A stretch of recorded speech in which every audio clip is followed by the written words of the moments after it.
Carta de Paulo aos Efésios, capítulo 4.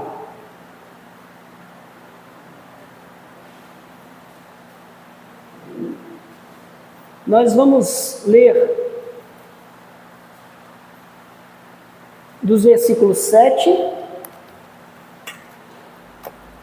ao versículo 16. E eu vou pedir para que vocês me ajudem na leitura, para nós lermos esses versículos de forma responsiva. Eu vou começar fazendo a leitura do primeiro versículo, e vocês leem o versículo seguinte, até nós terminarmos a leitura do texto bíblico. E a graça foi concedida a cada um de nós, segundo a proporção do dom de Cristo.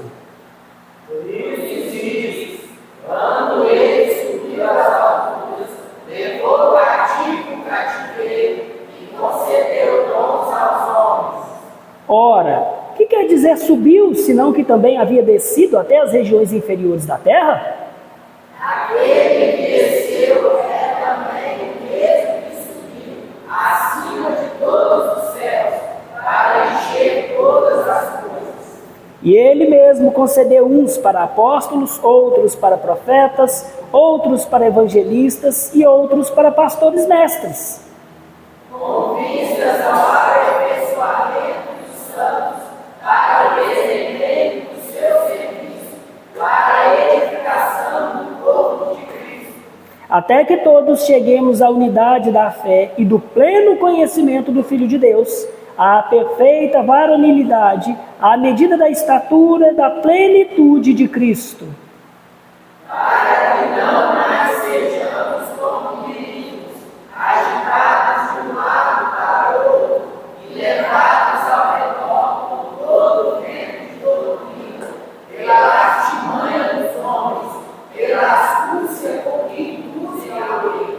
Mas, seguindo a verdade em amor, cresçamos em tudo naquele que é a cabeça, Cristo, De quem todo o corpo bem ajustado e consolidado pelo auxílio de toda a junta, segundo a justa cooperação de cada parte, efetua o seu próprio aumento para a edificação de si mesmo em amor.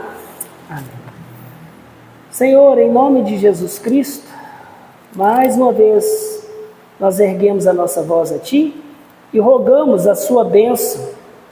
A Tua palavra foi lida e agora nós pedimos o Teu favor para que as palavras dos meus lábios e a meditação do meu coração sejam agradáveis na Tua presença, Senhor, rocha minha e Redentor meu, e que ela cumpra os desígnios para os quais o Senhor a determinou. Em nome de Jesus. Amém. Seu Levi, você pega uma água para mim, por favor? O copo está aqui. Meus irmãos, certa vez eu ouvi uma história de dois garotos. Não, um mais velho e um outro mais novo, que encontraram um casaco e um par de botas velhas pela estrada na qual eles andavam. Quando eles olharam ao redor, de longe, eles viram o dono daquele casaco e daquelas botas. O mais velho, o mais novo, ele olhou para o mais velho e disse: vamos pegar tudo, vamos esconder e vamos ficar olhando para ver como é que ele vai reagir. Então o mais novo pensou um pouco e respondeu: parece que o dono dessas coisas é uma pessoa muito pobre. Olha para ver como está tudo desgastado. Vamos fazer o seguinte: cada um de nós vamos pegar R$50, colocar em cada uma dessas botas. E aí nós vamos nos esconder e vamos ver como é que ele vai reagir. Obrigado, senhor. Então, depois de muita resistência, o mais jovem cedeu, eles fizeram assim e se esconderam. Pouco tempo depois, o dono daquelas coisas voltou, ele vestiu seu casaco, e ao calçar a primeira bota, ele encontrou R$50 lá dentro. E então, ao colocar o pé na segunda bota, ele achou outra nota de R$50. Nesse momento, com os olhos cheios de lágrima e não vendo ninguém para agradecer, ele se colocou de joelhos e orou em voz alta assim: Senhor, tu sabes que eu te temo, sabes que minha esposa está doente, meus filhos sem pão e eu fui mandado embora, por isso eu vim te adorar. A ti eu louvo, Senhor, porque provastes e fortaleceste a minha fé com esta provisão. Por favor, lembra-te e retribui àqueles que compartilharam comigo do dom que o Senhor lhes concedeu, com o qual eles me serviram na minha necessidade. Meus irmãos, esse é o nosso terceiro e último sermão introdutório para esta série de mandamentos mutuais, enfrentando a crise de unidade e comunhão na igreja. Nós já vimos que Deus abençoa a igreja onde os irmãos vivem unidos em comunhão. Nós também já aprendemos o modelo bíblico de comunhão cristã. Hoje nós veremos como nós nos envolvemos na comunhão. Meus irmãos, Efésios, em toda a carta, Paulo, ele ensina sobre o grande plano de Deus, pelo qual em Cristo, antes da fundação do mundo e em amor, o Senhor escolheu um povo para que eles vivessem no tempo presente, unidos, como filhos na família de Deus. E no texto de hoje, Paulo irá nos mostrar, a partir da vitória de Cristo na cruz do Calvário, como é que nós cooperamos no plano de Deus para nós vivermos a verdadeira comunhão cristã. Por isso que eu espero fazer essa noite é mostrar que, porque na sua vitória Cristo graciosamente concedeu dons a cada um de nós, nós devemos identificá-los e colocá-los a serviço uns dos outros, para vivermos em comunhão e unidade. Porque Cristo, na sua vitória, graciosamente concedeu dons espirituais a cada um de nós. Nós devemos identificá-los e colocá-los a serviço uns dos outros para participarmos do plano de Deus, de vivermos em unidade e comunhão. A propósito, o título, o tema desse sermão é justamente esse: o plano de Deus para vivermos unidos em comunhão. O plano de Deus para vivermos unidos em comunhão. E eu vou dividir esse sermão em duas partes, em dois pontos. No primeiro, nós veremos as origens dos dons. Na segunda, nós veremos que os dons foram doados para serem usados para promover unidade e comunhão na igreja. Primeiro ponto é a vitória de Cristo, é a origem dos dons. A vitória do Senhor Jesus Cristo é a origem dos dons. Me acompanhe no versículo 7, para nós caminharmos na exposição do texto bíblico. Ali nós lemos o seguinte: e a graça foi concedida a cada um de nós, segundo a proporção do dom de Cristo. Meus irmãos, notem, a primeira verdade que esse texto nos mostra é que os dons, eles são graça de Cristo, concedidos a cada um dos crentes. E a graça foi concedida a cada um de nós. Quem é esse nós? São os filhos de Deus, que nós vemos lá em 4:6, onde está escrito que há um só Deus e Pai de todos. E Deus é Pai de todos os que receberam a Jesus como Filho de Deus, como o único mediador entre Deus e os homens, e o suficiente Salvador de todos os que se arrependem dos seus pecados e creem no Evangelho. Toda a carta aos Efésios destaca esse conceito da vida coletiva, orgânica da igreja. Em 4, nos versículos 1 ao 6, Paulo enfatizou essa ideia da coletividade na igreja. Mas agora Paulo, ele passa do coletivo para o individual. Porque para Paulo só existe coletividade na igreja, porque a graça foi individualmente concedida a cada um de nós, para que nós possamos viver em unidade. E meus irmãos, a graça que Paulo se refere aqui não é a graça da salvação, não é a graça da redenção, porque essa é dada liberalmente e não proporcionalmente aos pecadores que se arrependem e creem no Evangelho. Paulo está falando da graça de servir no corpo de Cristo. E essa graça, ela se manifesta, esse serviço se manifesta por meio dos dons que Cristo dá a cada um de nós, do mais novo ao mais velho. Paulo já havia reconhecido o seu ministério como graça em 3,8, quando ele disse que a mim, o menor dos apóstolos, me foi concedida a graça de pregar aos gentios o evangelho da salvação. A graça aqui são os dons do Espírito que nos foram dados para nós servirmos e nos edificarmos mutuamente. Isso fica mais claro ainda que a graça são os dons no versículo 8. Me acompanhe, por favor. E quando subiu às alturas, levou cativo o cativeiro e concedeu dons aos homens. Meus irmãos, dons espirituais são habilidades diversas que o Espírito Santo concede ou usa para edificar a igreja. E vejam, o Espírito concedeu esta graça a cada um de nós. Jovens, anciãos, mães, pais, crianças, ninguém ficou sem dom.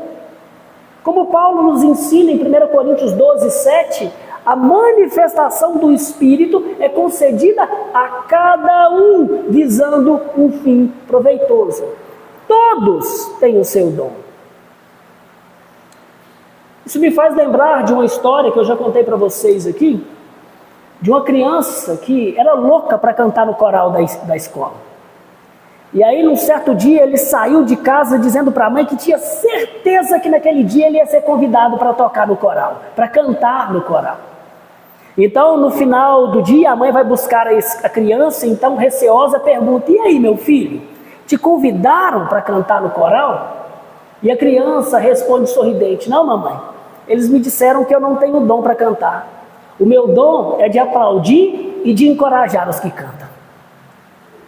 Meus queridos, cada crente foi capacitado para, unidos, nos amarmos e servirmos-nos mutuamente, ainda que o seu dom seja o de encorajar aqueles que estão enfraquecidos. Mas lembre-se, nós recebemos os dons por graça e não por mérito. E isso foi feito assim para que ninguém se glorie no seu dom. Por isso Paulo nos exorta lá em 1 Coríntios capítulo 4, versículo 7, dizendo: pois quem é que te faz sobressair? E que tens tu que não tenha recebido? E se o recebeste, por que te glorias como se não o tiveras recebido? Meus irmãos, Jesus deu dons a cada um de nós para servirmos uns aos outros e não para nos exaltarmos a nós mesmos. Por isso, a primeira aplicação para nós aqui: por mais destaque que possua o seu dom na igreja, não se pavoneie no seu dom. Você não recebeu por mérito, foi por graça.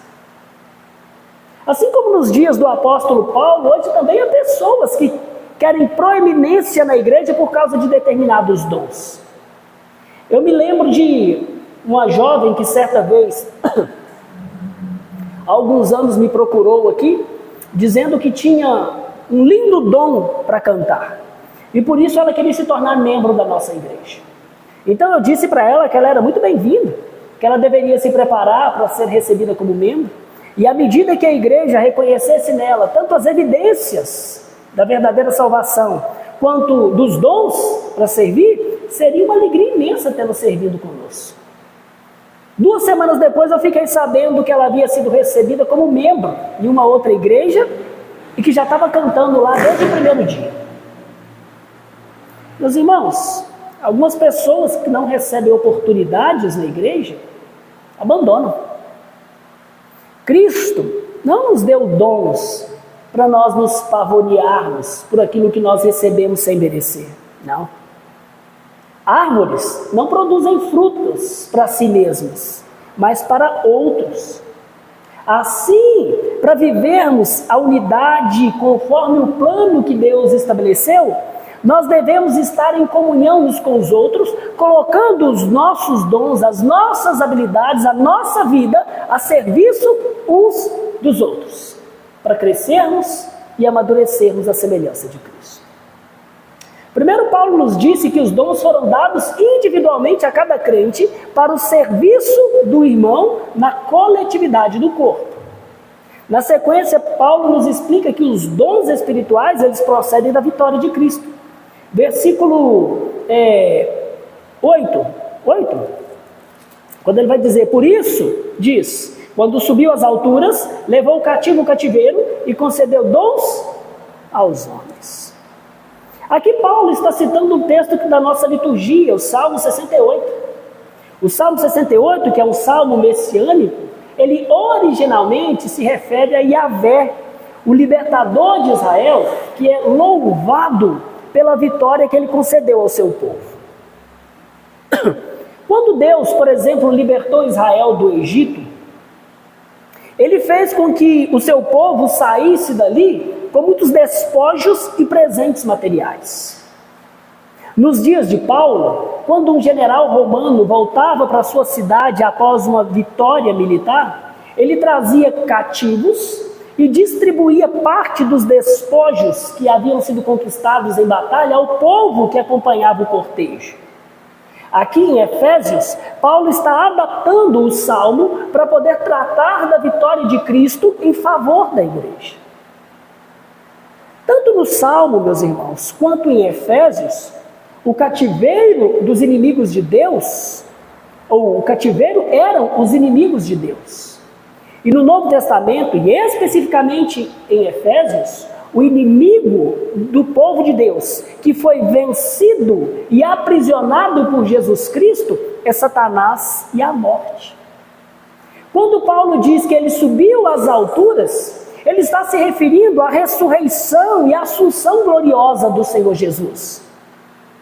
Quando Jesus ele ressuscita dentre os mortos, ele ressurgiu glorioso, imortal, triunfando, como Paulo nos explica na sua carta, sobre todo o principado e potestade e poder e domínio, e sobre os dominadores deste mundo tenebroso, e sobre as forças espirituais do mal que agem nas regiões celestiais. Jesus levou cativo o cativeiro.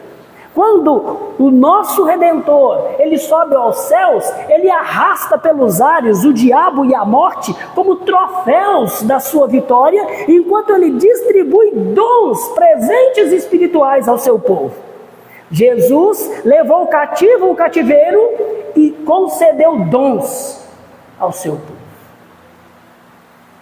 Enquanto Cristo, revestido de glória, subia pelos ares para se assentar à destra do Pai, com uma das mãos ele levava cativo aquilo que nos escravizava, mas com a sua outra mão ele nos abençoava com poderosos dons do Espírito, para juntos nós militarmos contra as portas do inferno, para fazer crescer o seu reino sobre a face da terra, lutando juntos, lado a lado, pela glória do nosso Redentor.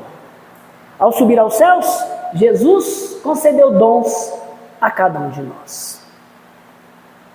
E por causa da vitória dele, meus irmãos, nós devemos adorá-lo, porque na vitória dele está o dom da sua e da minha salvação. Paulo nos diz em 1 Coríntios 15, o capítulo da ressurreição, versículo 57, que nós devemos dar graças a Deus, que nos dá vitória por intermédio de nosso Senhor Jesus Cristo. Que vitória é essa? A vitória do Senhor Jesus sobre Satanás e sobre a morte. É a vitória daqueles que creem em Jesus, que Jesus nos resgatou da maldição da lei, fazendo-se Ele mesmo próprio maldição em nosso lugar, de modo que agora já nenhuma condenação há para os que estão em Cristo Jesus. Por isso, adore ao Senhor, adore ao Filho de Deus, porque na vitória dele está a vitória da sua igreja, está a vitória da sua alma. E foi no seu estado de humilhação, de fraqueza, que o Senhor Jesus Cristo venceu. E como resultado da sua vitória em estado de fraqueza, ele foi exaltado em glória, acima de todos os nomes. Versículos 9 e 10 diz assim: ora, o que quer dizer subiu? Senão que também havia descido às regiões inferiores da terra. Aquele que desceu é também o mesmo que subiu acima de todos os céus para encher todas as coisas. Aqui Paulo explica que a ascensão do Senhor Jesus às alturas implica que ele também havia descido às regiões inferiores da terra. Pastor, essas regiões inferiores se referem ao inferno? Não, meus irmãos. O versículo 9, ele está contrastando as mais altas regiões celestiais, onde a glória de Cristo é exaltada sobremaneira, com um nome que está acima de todos os nomes, para que o nome de Jesus se dobre todo o joelho. Ele está contrastando este lugar de altura e de glória com o estado de humilhação que o Filho de Deus passou enquanto nos serviu na terra.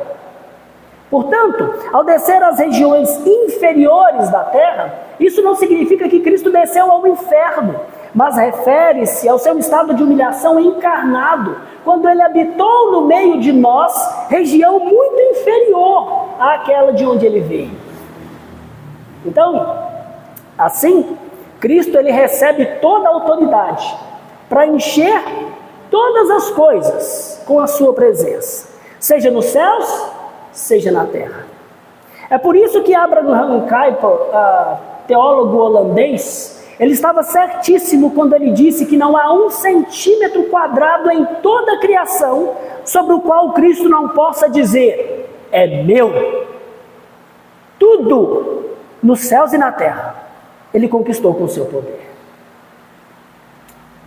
Então, para nós vivermos o plano divino para a unidade e comunhão da igreja, nós precisamos reconhecer que cada um de nós, vocês e eu, recebemos pelo menos um dom do Espírito, um presente do Espírito que nos foi dado por causa da vitória de Cristo na cruz. Segundo, cada um de nós recebeu pelo menos um dom para servirmos uns aos outros. E esse é o nosso segundo ponto. No plano divino para nós vivermos unidos em comunhão, Ele nos deu dons pela vitória de Cristo para nós servirmos uns aos outros. Ele mesmo concedeu uns para apóstolos, outros para profetas, versículo 11. Outros para evangelistas e outros para pastores mestres. Meus irmãos, Jesus subiu aos céus, ressurreto e glorioso, levou o cativo o cativeiro e concedeu dons a cada crente. Aqui nós estamos vendo uma variedade de dons. Mas notem como, na verdade, Jesus concedeu homens como presentes à igreja. O comecinho do versículo diz: e Ele mesmo concedeu uns. Ele concedeu pessoas. De um modo geral, meus irmãos, os salvos, eles são esses uns, eles são em si mesmos os dons que Cristo concede à igreja. O dom espiritual em si não valeria nada se Cristo não houvesse salvo pessoas para usar esses dons em benefício da igreja. Isso significa que você é o dom de Cristo para a minha vida. Você é o presente de Cristo para esta igreja. Eu sou o dom, o presente do Espírito para a sua vida. Nós somos o presente, o dom de Cristo, uns para os outros. O plano de Deus é fantástico. É por isso que a aplicação para nós é óbvia. Não prive a sua igreja do presente que Deus deu a ela. Se pessoas são de fato o dom de Jesus Cristo para a sua igreja, meu irmão, cada vez que um crente se faz ausente no culto, na IBD, nas reuniões de oração, no trabalho dos jovens, no encontro dos homens e das mulheres, cada vez que um pai deixa de trazer o seu filho aos trabalhos para as crianças, cada vez que um crente ou você não se envolve no serviço, você está privando a igreja do dom, do presente que Jesus Cristo concedeu à congregação. Meu irmão, minha irmã, você é o dom do Senhor Jesus Cristo para a nossa edificação mútua. Portanto, se envolva, abençoe a sua igreja com a sua presença, com o seu serviço. Se você é o presente, alegre aqueles a quem você foi dado. Mas aqui Paulo não está falando de uma forma geral, ele está falando de uma forma muito específica. E ele diz que Jesus especificamente concedeu uns para apóstolos, outros para profetas, outros para evangelistas e outros para pastores mestres. Estes dons estão todos relacionados ao ministério da palavra. E por que foi que Jesus deu homens com dons da palavra como mestres para a igreja, ou como presentes para a igreja? Versículos 12 a 14. Jesus Cristo fez com vistas ao aperfeiçoamento dos santos, para o desempenho do seu serviço, para a edificação do corpo, para que todos cheguemos à unidade da fé e do pleno conhecimento do Filho de Deus, versículo 14, para que não mais sejamos como meninos, agitados de um lado para o outro e levados ao redor por todo o vento de doutrina, pela artimanha dos homens, pela astúcia com que induzem ao erro. Meus irmãos, o propósito dos dons da palavra é unir os santos, os salvos, em serviço para nos edificarmos mutuamente, para nós deixarmos de ser crianças na fé, através do pleno conhecimento do Filho de Deus. Se nós pensarmos em um corpo sobrevive sem um dedo e sem uma orelha. Ele fica mutilado e feio, mas ele sobrevive. Mas ele não sobrevive sem um coração.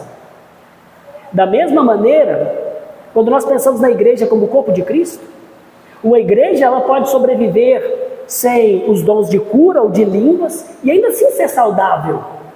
Mas sem o dom da palavra, que revela o Senhor Jesus Cristo, tal igreja jamais será aperfeiçoada e nunca deixará a imaturidade. Cristo deu à igreja homens com o dom da palavra como presentes, para que primeiro, cada membro seja aperfeiçoado, seja equipado para servir no corpo do Senhor Jesus. Segundo, para que nós possamos chegar à unidade da fé, pensarmos juntos a respeito do nosso Senhor Jesus. Terceiro, para nós deixarmos de ser ignorantes e inconstantes, como as crianças o são. Em suma, os dons da palavra são para que nós possamos amadurecer à medida da estatura de Cristo, a fim de que nós possamos efetuar juntos o crescimento da igreja. E Deus tem feito isso, meus irmãos, por meio de 4 categorias de homens que Ele deu à igreja: apóstolos, profetas, evangelistas e pastores mestres. Através dos apóstolos e profetas, o Espírito Santo ele proferiu e escreveu de forma infalível a Bíblia. Os evangelistas são aqueles que são responsáveis por espalhar essa palavra infalível ao redor do mundo. E onde essa palavra é crida, o Senhor levanta pastores mestres para poder edificar cada membro da igreja e ensiná-los a obedecer todas as coisas que o Senhor Jesus nos tem ordenado, para que cada um descubra o seu lugar no corpo e então possa desempenhar o seu papel para a edificação e o crescimento da igreja do Senhor. É pelo ministério da palavra que Deus nos equipa para o serviço, meus irmãos. É pela palavra. Para nós termos uma só mente, uma só fé e deixarmos de ser criança, não existe outro caminho. Deus escolheu e chamou homens e lhes deu dons da palavra e os ofereceu como presentes para a igreja. Esse é o plano de Deus para nós vivermos unidos na comunhão que Ele abençoa. Cada um, ou melhor, todos nós, servindo uns aos outros com os dons que recebeu. Por isso, meus irmãos, a aplicação para a sua vida é essa. Não se oponha ao plano de Deus. Edifique a sua igreja. Meus irmãos, cada um de vocês são parte do corpo de Cristo nesta igreja, nesta congregação. E pela palavra, eu tenho certeza que vocês estão sendo ensinados no pleno conhecimento de Cristo e preparados para o serviço. O Senhor Jesus planejou que, como membro do corpo dele, você seja equipado e encontre o seu lugar para servir aqui também. Por isso, meus irmãos, não permita que a omissão, que a indiferença, que a preguiça, que o amor pelo mundo, pelas riquezas, a timidez ou qualquer outra coisa secundária te impeça de participar no plano de Deus para a sua vida como filho dele em Cristo Jesus. Quando todos os membros de um corpo cooperam segundo a justa medida, com a sua parte, o corpo, ele cumpre o propósito divino e então Deus o abençoa. Ele amadurece, ele cresce.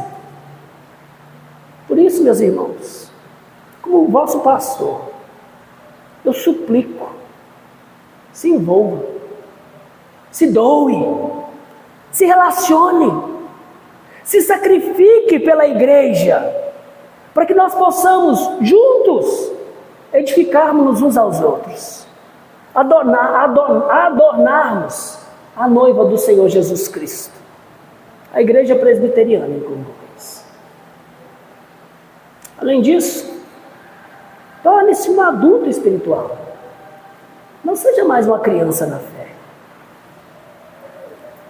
O alvo, meus irmãos, de Deus para a sua vida é a maturidade espiritual.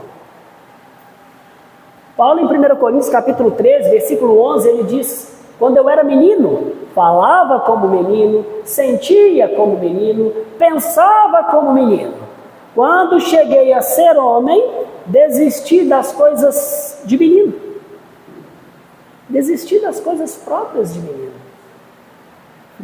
Nós não podemos continuar sendo criança. Quando um bebê fala errado, é bonitinho. Quando um homem de 30 anos fala errado, ele tem um problema. Um jovem ou um adulto ignorante e inconsistente é sinal de má criação, de má formação espiritual. E meus irmãos, quantos crentes há que, a despeito dos anos de conversão, agem como verdadeiras crianças mal criadas? Vocês perceberam como crianças, se não são obrigadas pelos pais, elas só fazem as coisas que elas gostam e quando elas querem fazer? Elas não têm compromisso e elas não se sacrificam por ninguém.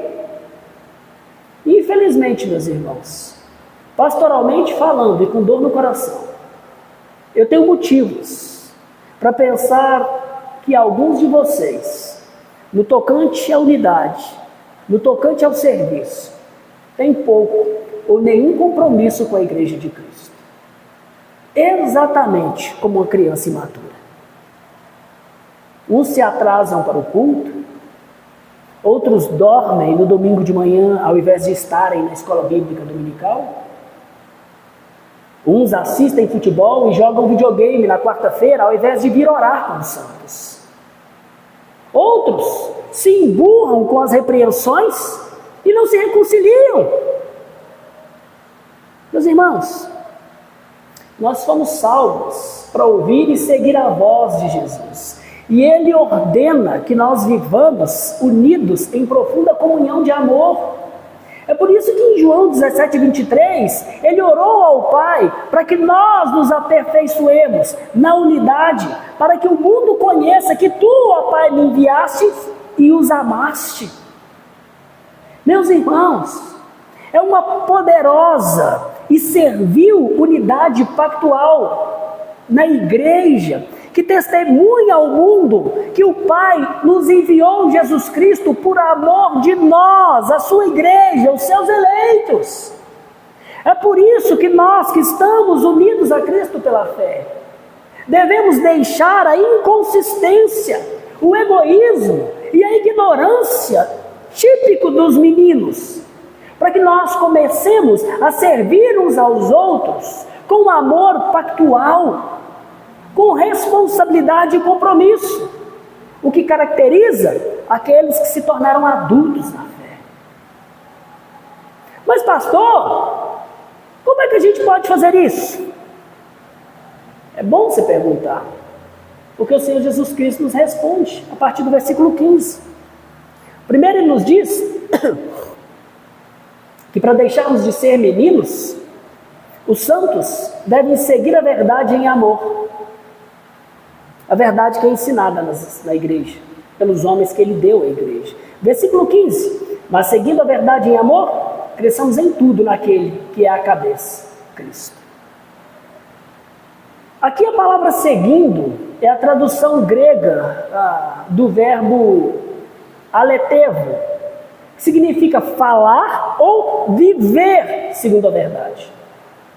Efésios 4, ele trata do crescimento espiritual dos cristãos e do amadurecimento da fé, se contrapondo à ignorância e à instabilidade dos meninos.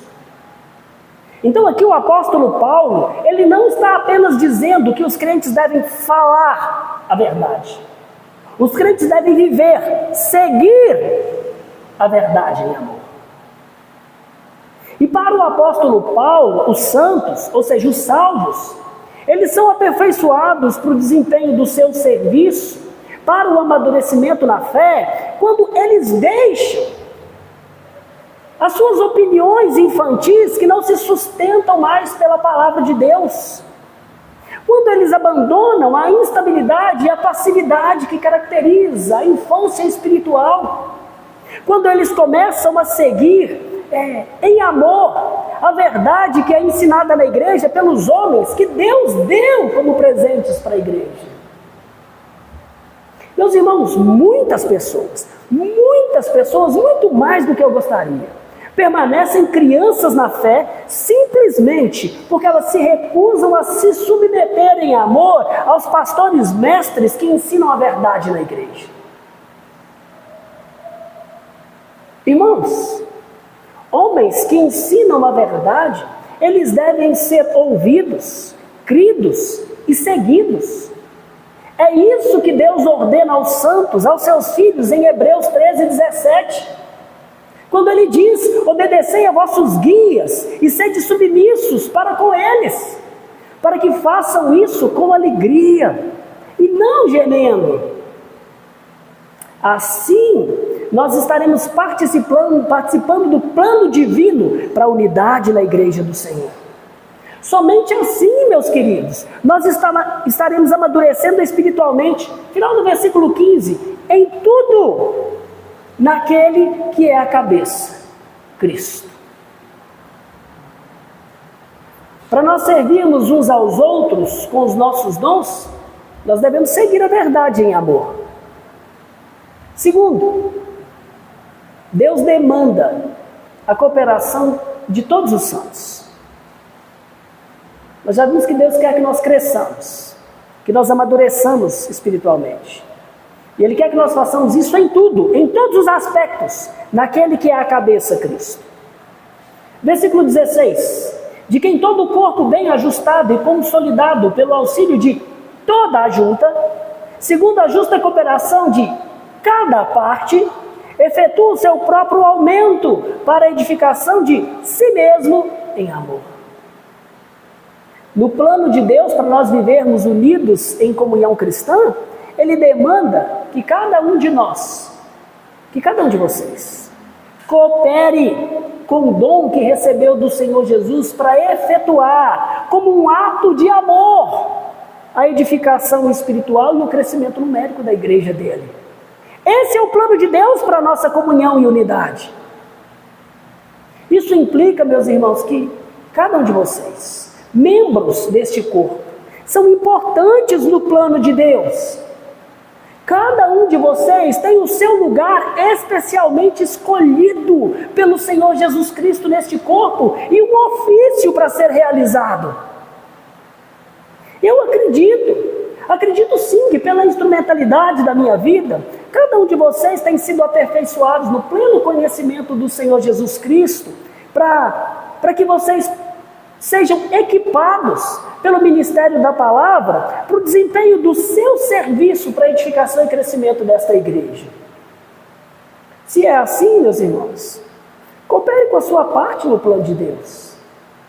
Se você está no cabeça que é o Senhor Jesus Cristo, então como membro do corpo dele, como parte do plano de Deus, Jesus disse que é justo e ele ordena que você, membro do seu corpo, coopere com a parte que lhe é devida, para que haja unidade e comunhão nesta igreja. E a aplicação aqui para nós é esta: no corpo de Cristo não há membros inúteis. Coopere com a sua parte para o crescimento da igreja. Meus irmãos, cada um de nós fomos habilitados pelo Espírito Santo para juntos promovermos o crescimento e a edificação da igreja. A gente pode fazer isso de diversas formas. Ao terminar um culto, não saia correndo, seja caloroso com os nossos visitantes. Pergunte de onde vem, se conhecem o Evangelho, se vocês podem ajudá-los em alguma coisa, ensiná-los o Evangelho da graça. Nossa irmã Camila não está aqui, mas eu tenho certeza que ela se alegraria muito se alguns de vocês se dispusessem a ajudá-la no trabalho com as crianças, para que nós pudéssemos alcançar as famílias do nosso bairro. Nós precisamos de um tesoureiro, de um superintendente para EBD. Faça discípulos, chame os seus vizinhos, os seus colegas de trabalho, os seus conhecidos, os colegas de escola. Pergunte se eles conhecem o Evangelho. Se ofereça para ir à casa deles, convidá-los à sua casa para evangelizá-los. Coopere para o crescimento do reino, para o crescimento do corpo. Seja generoso e fiel com o princípio do dízimo. Venha fortalecer a nossa comunhão na reunião de oração. Esteja conosco. Se ofereça para ser diácono, para cuidar dos necessitados e da ordem do culto. A nossa igreja precisa de mais presbíteros, homens que orem e ensinem a verdade. Vejam que não faltam oportunidades para nós executarmos e praticarmos o plano divino, para vivermos unidos em comunhão pactual de serviço uns aos outros, para edificar este corpo que se chama Igreja Presbiteriana em Congonhas. Este corpo, esta igreja, não crescerá saudável sem a sua cooperação. Por isso, coopere com a sua parte, com aquilo que é justo, para a edificação dessa igreja. Lembre-se disso. Deus te incluiu no plano dele. Participe. Lembra do homem do casaco velho e das botas desgastadas, que orou em gratidão por causa do dinheiro que ele encontrou nas botas? Então, aqueles dois jovens, eles ficaram ouvindo e eles ficaram comovidos com a oração. E então, com o coração jubiloso, o mais velho perguntou ao mais jovem: não foi gratificante usar em favor de outro o dom que Deus havia nos dado, como expressão do amor de Deus pelos que precisam? Meus irmãos, eu não sei quantas vezes a minha família e eu fomos abençoados pelo dom de conselho, de generosidade, de hospitalidade, de ensino de outros em benefício de nós. A nossa fé amadureceu por meio da comunhão com outros santos, que se uniram a nós e se dispuseram a nos dar aquilo que haviam recebido do Senhor. A exemplo daqueles 2 garotos, Deus nos chama para nós participarmos do seu plano e doar a nossa vida, doar os nossos dons, para que nós possamos viver esta unidade de comunhão em amor real. Foi para isso que o Senhor Jesus Cristo venceu a morte e o maligno, para nos permitir viver em verdadeira comunhão, a fim de que, unidos em uma só fé, em um só Espírito, sob um só Senhor, nós deixemos a ignorância, a inconstância da meninice e então usemos em benefício uns dos outros os nossos dons, as nossas habilidades para edificação e serviço na igreja. Foi para isso que Cristo venceu. Foi para isso que Ele levou o cativo ao cativeiro e deu dons a cada um de nós. Jesus amou a cada um de nós, Ele amou a cada um de vocês e a mim, quando nós ainda éramos inimigos, quando nós ainda éramos pecadores. Ele se deu a si mesmo por nós numa cruz maldita para pagar as nossas dívidas. Ele sozinho tomou até a última gota do cálice da ira de Deus para que nós pudéssemos participar do amor dele, do amor do Pai por nós. E agora Ele, pelo seu Espírito, através da instrumentalidade de homens que ensinam a verdade, Ele está aperfeiçoando cada um de nós, para que nós possamos viver essa unidade como a expressão da comunhão que existe entre o Pai, o Filho e o Espírito Santo, para que o mundo saiba que Deus enviou o seu Filho por amor de nós, a sua igreja. E é por meio da fé no poderoso Evangelho de Deus que o Senhor, Ele inclui cada homem nesse plano,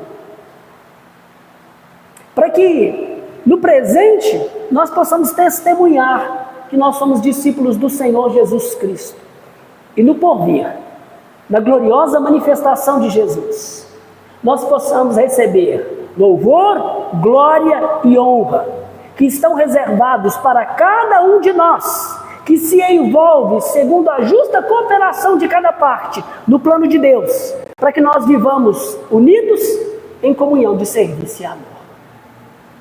Meus irmãos, nós que fomos selados com o Espírito, e do Espírito recebemos dons espirituais, nós somos os únicos responsáveis pela edificação e pelo crescimento deste pequeno rebanho de Cristo, chamado Igreja Presbiteriana de Congonhas. Eu aqui renovo a minha aliança com vocês. Eu e a minha casa iremos doar os nossos dons e sacrificar a nossa vida, para nós vivermos unidos e edificar a vida de cada um de vocês. Vamos fazer isso juntos? Vamos todos, segundo a justa cooperação de cada parte, cooperar nesse plano divino para, unidos, nós vivermos a verdadeira comunhão cristã planejada por Deus, que só se tornou possível por causa da vitória do nosso Senhor contra as trevas, contra o inferno, contra o maligno e contra a morte. Por isso, meus amados, porque na sua vitória Cristo graciosamente deu dons a cada um de vocês. Identifique-os e coloque-os a serviço do plano do Senhor, para que nós possamos viver unidos e em comunhão, que reflete a unidade e a comunhão que existe na Trindade. Porque só nós, o povo de Deus, a igreja, pode viver de tal forma. Que o Senhor nos abençoe.